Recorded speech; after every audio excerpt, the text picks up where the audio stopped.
Hey, so this is a TVZ, which is funny because you sent me this and you said I did horribly. So, like, obviously you're just gonna do horribly. So, you've been working on a timing attack, right? There's two ways to play well. You can play macro games, and you can play timing games. In a timing game, you have a specific moment when you want to have a specific army that is very hard for your opponent to beat, and you always attack at that moment with that army, almost regardless of what your opponent does. And if your opponent responds in the perfect way, then you're pretty much guaranteed to lose, and if not, then you're usually going to win as long as you don't screw up your macro.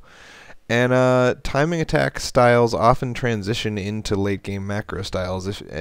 If ideally you do some damage and then you go home, kind of thing.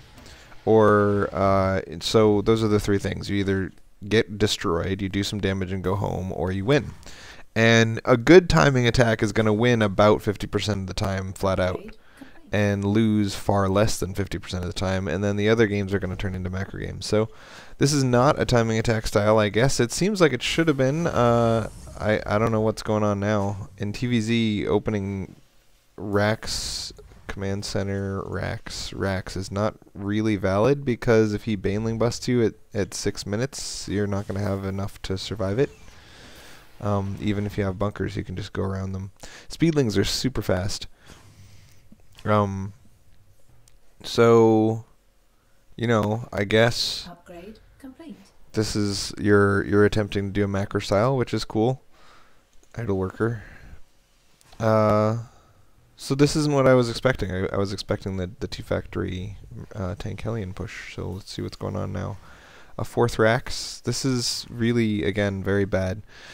In TVT, you can open 4 naked racks because naked Marines in enough numbers, especially if you pull SCVs, are capable of beating anything that a Terran can throw at you, right? But in TVZ, naked Marines are terrible against roaches, and terrible against speedlings, and terrible against banelings. So you can't really just open mass naked Marine, because he can have ling speed at 5 minutes and 20 seconds, and he'll usually have it at like 7 minutes and 15 seconds, which means you can't push out. You're super passive, and if he attacks into you, now you're fighting with naked Marines against, say, 20 roaches. Like at 8 minutes, he could hit you with 20 roaches, and you would need, I think, 52 naked Marines to beat 20 roaches, and you obviously have 15, which is nowhere near 52. So stim and combat shields are extremely important to get really early when you play a TVZ. And wall-ins and bunkers as well. But also Hellions, because if someone's doing a baneling bust and you have 5 Hellions, you just get to kill every single ling and baneling that they have if you spot them. So, you know, I'm fine with choosing to go upgraded infantry instead of Hellions and not get any Hellions all game. I'm totally fine with that decision. I just really think you need to prioritize combat shields much quicker, right? Because 2 Marines beats a roach if they have combat shields, but 2 Marines loses to a roach if they don't. And if you have stim, then they beat a roach, and if you don't have stim or combat shields, they lose. So, yeah.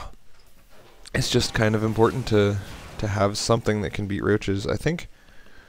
Our SCVs are under attack. Alright, we got a ling baneling drop. That's kind of silly, really. That's not a normal strategy.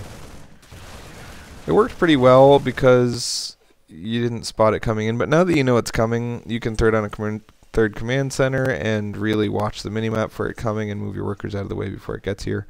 But my guess is that at 10 minutes to have 35 workers because you lost 15 is pretty crippling to your general strategy, right? Because you delayed your tech massively in order to try and get a big worker lead, right? And right now you have an oversaturated natural and nobody mining at your main. So even though you have a big worker lead, you don't have a big income lead. And this is exactly the same thing that happened in that TVT of yours that I watched. Having a worker lead only counts if all of those workers are mining. So really try to spread your workers evenly across both your bases. Going for double upgrades at 11 minutes means that they're going to finish at 14, and then you're going to get 2-2 at 17 at the very earliest, probably much later than that, and that's not very good. Again, Mass Marine in TVZ only works with lots of upgrades. So you did transfer workers. That's good. More idle dudes. And you're way ahead on workers, and that's great. In TVZ, as long as you're within 8 workers of the Zerg, you're doing well. So for him to let you be this far ahead on workers is really good. But I'm worried that he's just going to do what he just did again. He's got no fear of you walking around on the map because you haven't showed him your army, you haven't walked around on the map at all, which is fine. But when his strategy is Ling Baneling drops, you know. Research. I wonder why my mic is so crickly crackly. It's really bothering me. Stop crackling, Mike.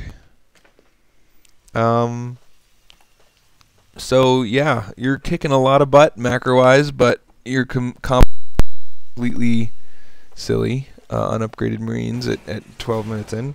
And you're going to have a lot of trouble securing your third without Hellions and tanks because, again, you need to be able to beat his army with your army. These Marines need to be able to kill his army in a way that forces him to walk away. And Marines can only kill Zerglings if you have lots of medevacs and lots of upgrades. So Uber ups, lots of upgrades, lots of medevacs is a perfectly valid way to fight against Lings and Banelings with Marines.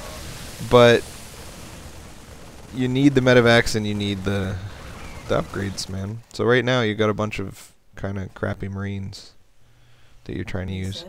Complete. So, land your third.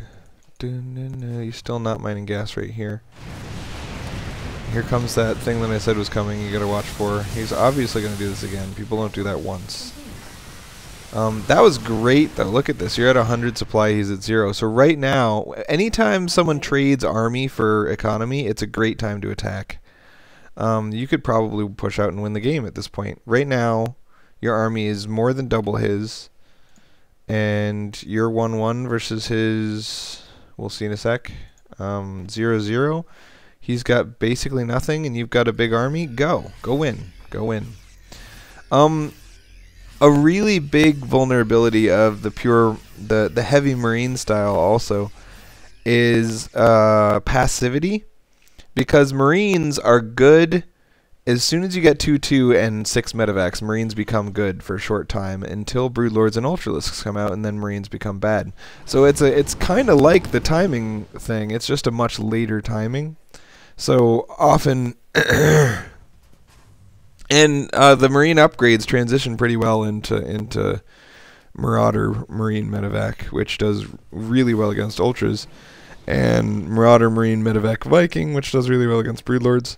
Not really well, actually, does kind of badly, but okay against Broodlords. So it's it's a good strategy. Uber ups is something that I was extremely successful with until I got to High Masters, when people had really good infestor control and stuff. So I kind of like the framework of what you're doing, but you're not doing it the right way. These upgrades are too late. These Marines are too passive. You don't have nearly enough medevacs. You spent a lot of money on tanks instead of medevacs, and you got to realize if you're going mass Marine, tanks aren't very good.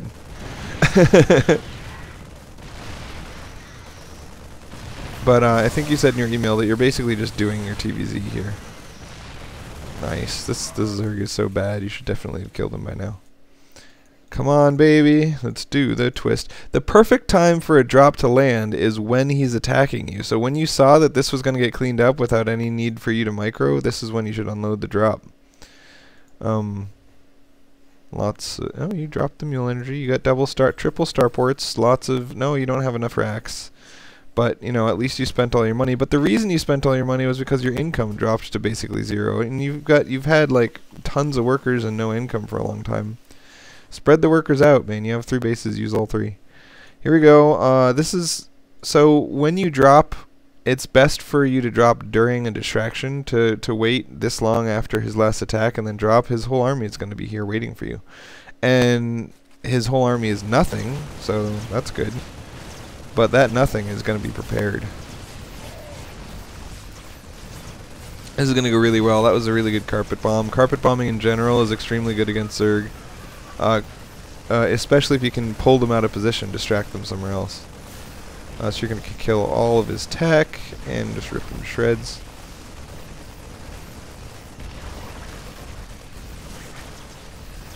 Ooh, so yeah, you won this on macro alone. He's been on 30 workers all game. He's never really had very much of an army, and his strategy was to keep trading army for workers, which is just a stupid strategy against somebody who's out expanding you anyway and can replenish the worker supply.